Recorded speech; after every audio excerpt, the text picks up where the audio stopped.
Okay, I'm trying a few different things. I don't know if you realize this, but this is the first video production I've done except for on my phone a little bit. So it's a learning curve. And I'm going raw, going unedited. I'm okay with doing multiple takes, but the whole shtick is being real with you. So, speaking of being real, constant eye contact is aggressive. Maybe because of my neurodivergence, who knows. So that's not going to be my style here either with the camera.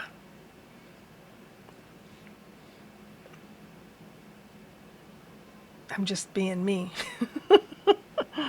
So I wrote a letter to Trust in Aviation.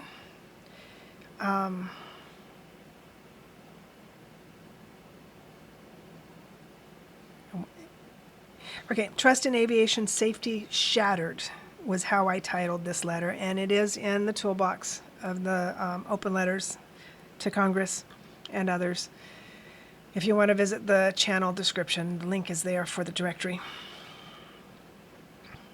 So this one we're going to file into the Quilly's Vanity Projects playlist also. Trust in Aviation Safety Shattered. And I opened it with, "Hell hath no fury like a petty despot."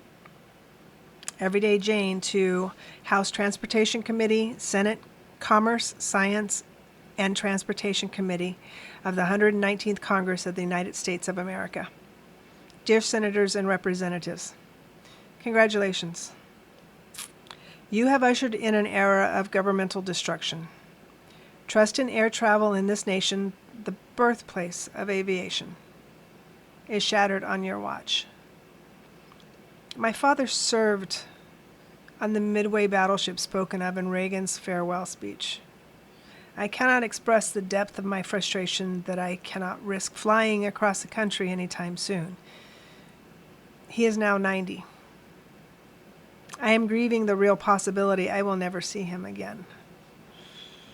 I don't need to tell you the actions that led to this chaos. You know. Remember, the date of this was February 19th. Check the headlines, right?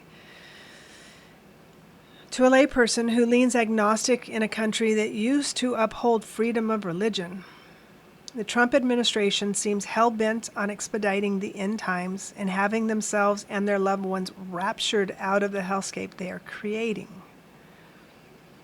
The lesson of responsible stewardship in the Bible book of Genesis, verse 15, has been memory holed by those claiming to be Christian.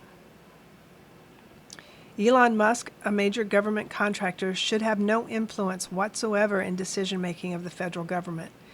The man is drunk on power and haphazardly wreaking havoc throughout our entire government structure while he fattens up his contracts and his wallets.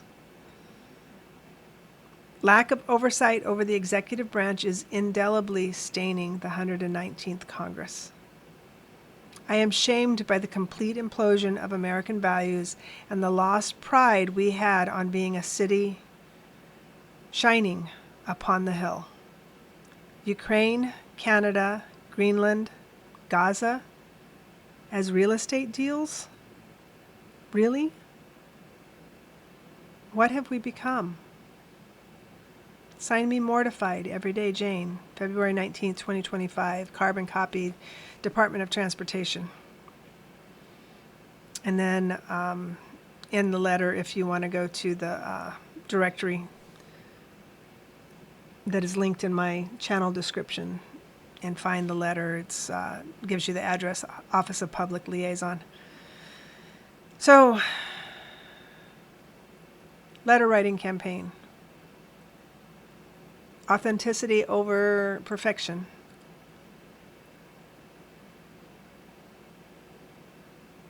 Yeah.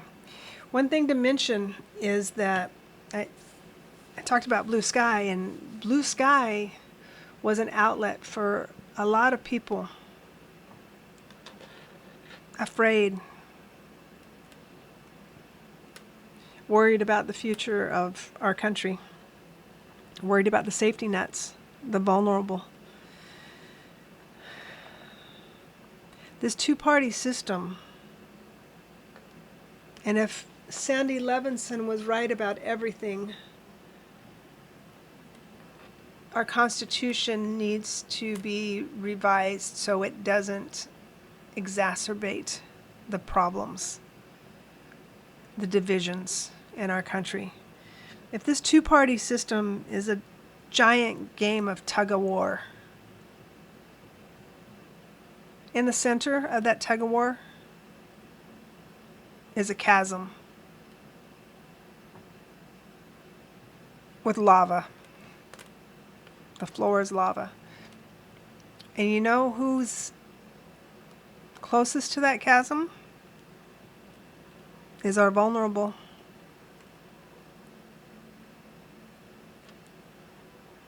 Our elderly, our disabled.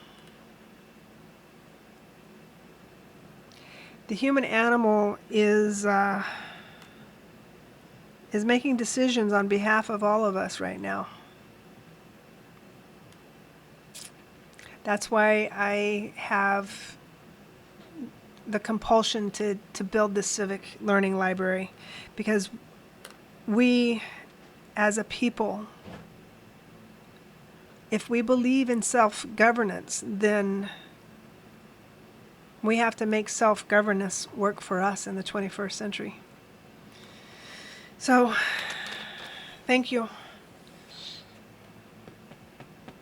I'll be spilling out some more to the camera and anybody who's on the other side of the camera. Thank you.